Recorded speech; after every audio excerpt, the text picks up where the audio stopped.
బంగ్లాదేశ్ రావణ కాష్టంగా మారింది. ప్రభుత్వ ఉద్యోగాల్లో రిజర్వేషన్ల అంశంపై బంగ్లా బగ్గుమంటోంది. దీంతో ఆ దేశం అగ్నిగుండంలా మారింది. చివరికి ప్రధాని షేక్ హసీనా రాజీనామా వరకు వ్యవహారం వెళ్ళింది.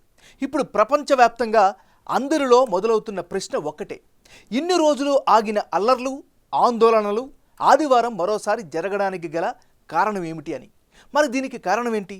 ప్రధాని హసీనాను సైతం షేక్ చేసిన కారణాలేంటి? Let's watch the story.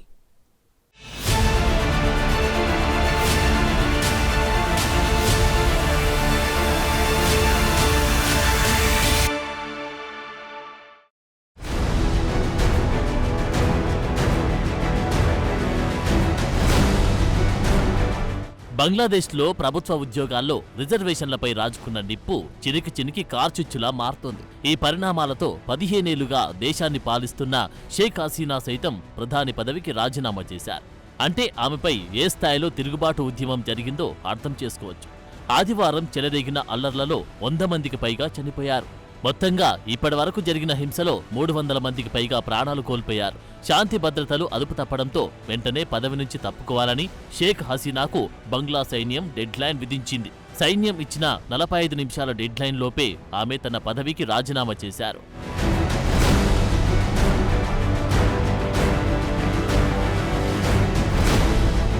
ఇదే సమయంలో బంగ్లాదేశ్ ప్రధాని షేక్ హసీనా ఆఫీసులోకి ఆందోళనకారులు ప్రవేశించారు. దేశంలో పరిస్థితులు మరింత క్లిష్టతరంగా ఉండడంతో బంగ్లాదేశ్ ప్రధాని పదవికి షేక్ హసీనా రాజీనామా చేశారు. అనంతరం దేశం విడిచి విదేశాలకు పరారయ్యారు. ఈ క్రమంలో ఆర్మీ రంగంలోకి దిగి పరిస్థితిని అదుపులోకి తెచ్చే ప్రయత్నం చేసినా ఫలితం లభించడం లేదు. దీంతో ఆర్మీ సైతం చేతులెత్తేసింది.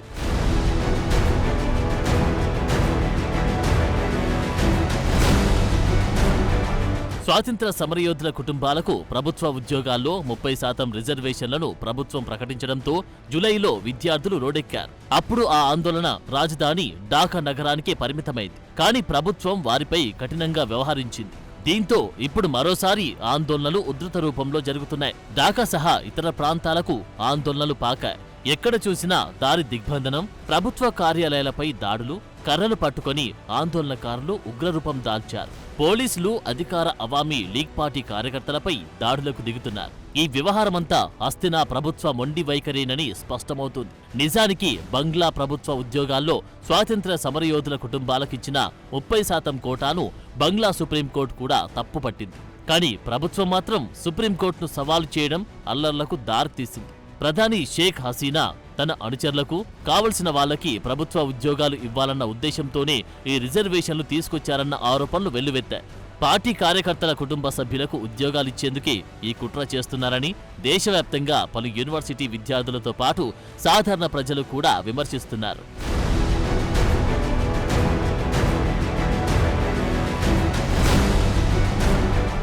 షేక్ హసీనా తన నిర్ణయాన్ని సమర్థించుకోవడంలో తప్పు లేకపోవచ్చు. దానికి తగ్గ కారణాలను సంయమనంగా వివరించి ఉండాల్సింది. కానీ దేశంలో చెలరేగిన నిరసనలపై ఆమె అగ్నికి ఆజ్యం పోసేలా సంచలన వ్యాఖ్యలు చేశారు. ఆందోళనకారులను రజాకార్లతో పోల్చారు. 1971లో బంగ్లాదేశ్లో స్వతంత్ర పోరాటం జరిగింది. ఆ సమయంలో స్వతంత్ర ఉద్యమాన్ని రజాకార్లు అణచివేయాలని చూశారనే వాదన ఉంది. అందుకే ఆ పేరు వింటేనే బంగ్లాదేశ్ ప్రజలు మండిపడుతుంటారు. అలాంటిది తూర్పు పాకిస్తాన్కి చెందిన ఈ రజాకార్ దళంతో ఆందోళన చేస్తున్న విద్యార్థులను పోల్చడమే ఇప్పుడు మరింత ఆగ్రహానికి కారణమైందనే విమర్శలు వినిపిస్తున్నాయి.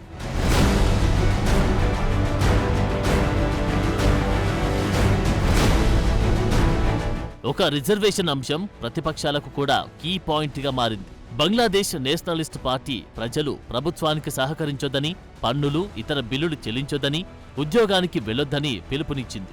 ఇలాంటి పరిస్థితుల్లో హసీనా ప్రభుత్వం పతనమయ్యే సూచనలు కూడా కనిపిస్తున్నాయి. 15 ఏళ్ల పాటు తిరుగులేని శక్తిగా దేశాన్ని ఏలిన షేక్ హసీనాపై ఈ స్థాయిలో ప్రజలు ఆగ్రహం వ్యక్తం చేయడం ఇప్పుడు విస్మయానికి గురిచేస్తోంది.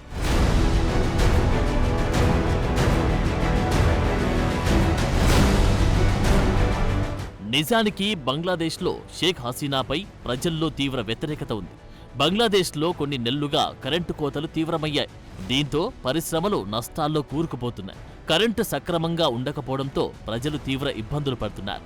పెట్రోల్, డీజిల్ ధరలు కూడా విపరీతంగా పెరిగిపోయాయి. ఈ కారణంగా కూరగాయలు, నిత్యావసరాల ధరలు బగ్గుమంటున్నాయి.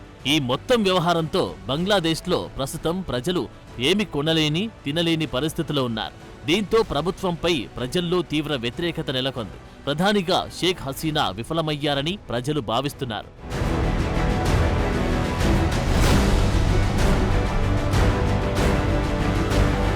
ప్రధానమంత్రి పదవికి షేక్ హసీనా రాజీనామా చేసి దిగిపోవాలని ప్రజలు కొద్ది రోజులుగా నిరసనలు వ్యక్తం చేస్తున్నారు. ప్రజలు చేపడుతున్న నిరసన కార్యక్రమాలకు బంగ్లాదేశ్ నేషనలిస్ట్ పార్టీ కూడా మద్దతు తెలుపుతోంది.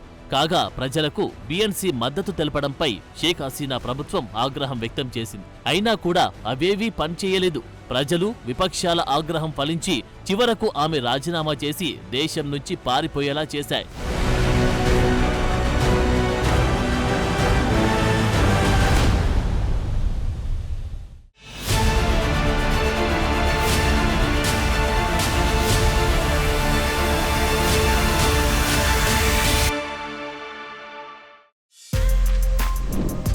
For more videos like this, subscribe Big TV channel.